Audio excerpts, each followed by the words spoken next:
with parents themselves about these issues. Because it's not a simplistic let young people get married issue. A lot of young people don't know what they're getting into when they get married. They don't know what responsibility is. They don't know what a job is. They don't know what it means to be a decent husband or raise kids. And even if a 19-year-old gets married and gets his wife pregnant and they're having a kid before they're 20, right? They're kids themselves, and mentally at least, right? Islamically, in the Shari'i sense, they're old enough to get married. But that doesn't mean they're socially mature, they're religiously mature, they're spiritually mature. All these maturities are missing, right? So it's a conversation where level heads from every side have to come together and have a chat. I personally believe this is a problem across the world for Muslims. Desi Muslims are sampling because that's us, but it's across the world that this is an issue. Illicit relationships are rampant in Egypt. They're rampant in Algeria. They're rampant in Pakistan. They're not just here. Muslims are, the young kids are doing whatever they're doing, even in Muslim kids in India and Bangladesh, everywhere, right? It's one thing to just close your eyes and say, Inna lillahi wa inna ilayhi raji'un. Those are the modern people. They're not the masjid people. That's the majority of the ummah, man. 99.5% of the ummah is that. If you just say, Inna lillahi wa inna ilayhi raji'un, then what's left? You know what I'm saying? And what's also happening at the same time, the 0.05% that's left, not even 0.5, that's too generous. 0.05% that's left is too busy arguing about which scholar is not on the path, and which masjid you should not go to, and how long your beard has to be, and dude, we can discuss that in good times. When we're in good times, we can discuss what color clothes are closer to the sunnah. Right now, we have people that are committing zina, that are leaving Islam. That you go and tell them, you tell a young guy who comes in with their earring, right? That's haram. This guy's almost leaving Islam. The fact that he showed up to the masjid is a big deal. So in his mind, it's not just halal or haram, it's like earring or Islam. What should I pick? Well, I kind of like my earring. You know what I'm saying? Like there's a missing sense of proportion in our religion of the catastrophe that's hitting the ummah. It's high time that all across, I don't care what denomination, ideology, I don't care what people come from, religious leadership has to ring the bell and say, look guys, we need to sit down and sort some things out. The biggest crisis of the ummah is not political, it's not economic, it's not sociological. Biggest problem of the ummah is family. Biggest problem. Father can't talk to son, mother can't talk to daughter, husband can't talk to wife, young man can't talk to his dad and tell him, look, I need to get married, or I'm in a relationship, how do I get out? How many of our boys have girlfriends and I love her, I can't help myself. What am I supposed to do with all these feelings, etc., etc., and I can't talk to my parents because it's haram, and they'll say I can't get married. Well, who am I supposed to talk to then? They're just going to go crazy, and eventually you have to give something up. If you have these kinds of pulls, your parents are pulling at you, your religion's pulling at you, your hormones are pulling at you, the girl is pulling at you, everything's pulling at you, right? Eventually you have to say enough. I'm going to have to let something go. So what do most kids let go? Parents, religion, they hold on to the girl. And then when problems occur, then they let her go too. And then now they're by themselves and they're away from the masjid because they're depressed. And they're just, a lot of people are like that. No one, just to take that a stage further, because I was just discussing this with him. Now I've got kids, we send to the madrasa, they're like under 16, a little under control. But after 16... So you think? Well, still there has to be obviously the constant. Yeah, because 12-year-old kids talk to each other, and what they talk about, we should know. Yes, agreed. Yeah. But the point is that in this country, especially after 16, they've got nowhere to go. Yeah. How do we attract them to the mosque? You guys have to have the most killer youth programs. You should have the most amazing. Like, teens should want to be at the masjid because it's the most fun place to be. They should want to be there. It's the most amazing place. How do we make it a fun place? Well, I don't know the culture here, but here's what we did in our mission. I used to be a youth director at the masjid. They put me in charge of a Sunday school. I told them it's a bad idea because I'm not gonna. Elders are gonna hate me if you guys give me this job. They said we trust you, whatever. Go ahead. I eliminated all the textbooks from Sunday school. There was not a single lesson of Islamiyat taught in Sunday school to teenagers in my program. All we did, it was in New York, in Long Island. All we did every week. Let's go to the beach. Fajr time. Let's pray Fajr and go to the beach. Then let's play some basketball. Then let's get some donuts. Let's hang out. Oh, let's play some video games after that. And go home. Why? Because teens, all they need is a friend. They don't need advice because they don't listen to it. You have teenagers, you should know that. There were teenagers sitting in this program, they didn't listen to a word I said. Not last night, not now.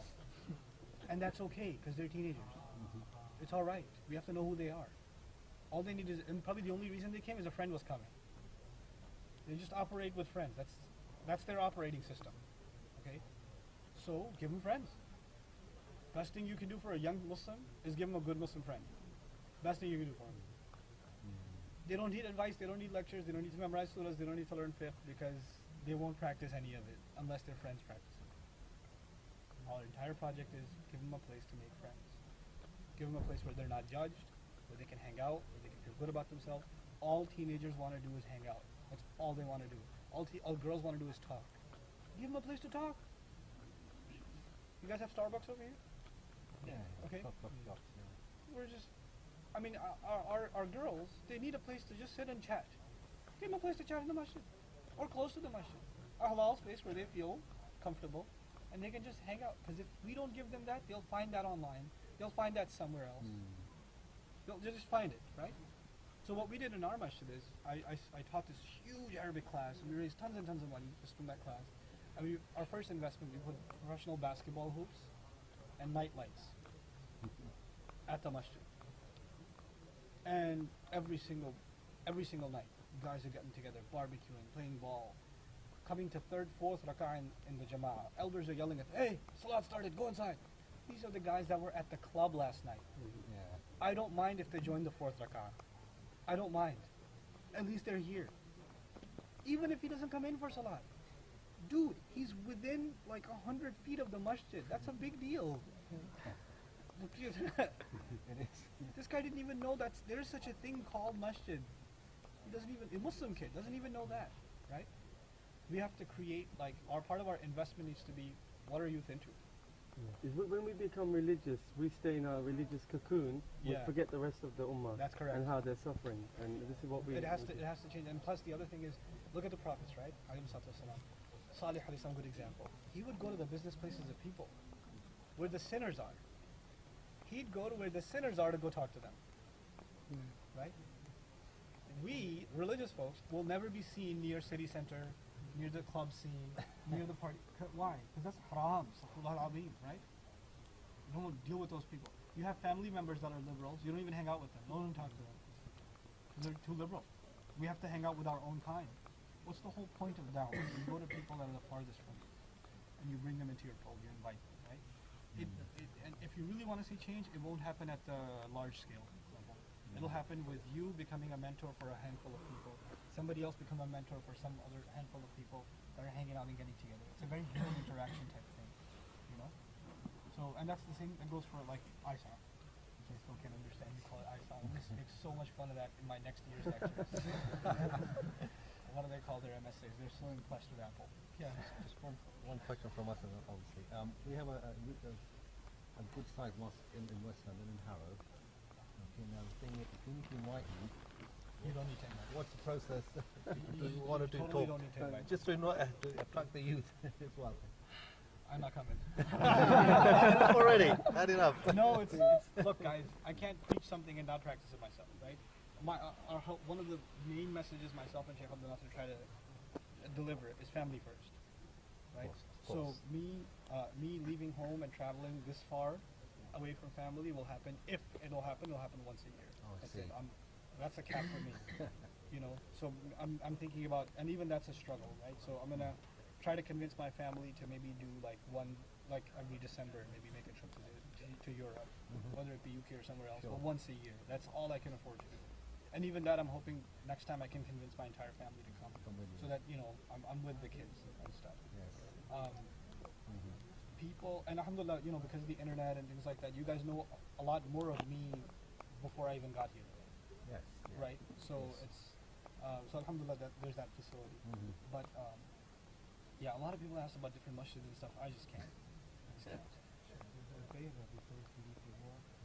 Not more often though. But is me and Abdul Nasser. There's two guys that travel. Abdul Nasser, I'm hoping, comes in the middle of every year, so maybe like May, June-ish. Possibly, yes. possibly. I'll announce that tomorrow officially, but it's a possibility. And I'm thinking of making bayina, like me coming like at the end of every year. I think a regular thing. So we're hoping to make that like a regular schedule, inshallah, so that people know when to expect us too. You know, we can't give more than that because our hands are tied over there. You know? Nouman, do you still run your 10-day courses? I don't anymore. I trained. I'm in the middle of finishing training for 3 of my students, and they started running them. And by the end of this year, I'll probably have 3 more and a couple of sisters too that can run them. I actually want to create an army of students that can teach that 10-day course. Good. Inshallah. And when will you upload your daughter's video?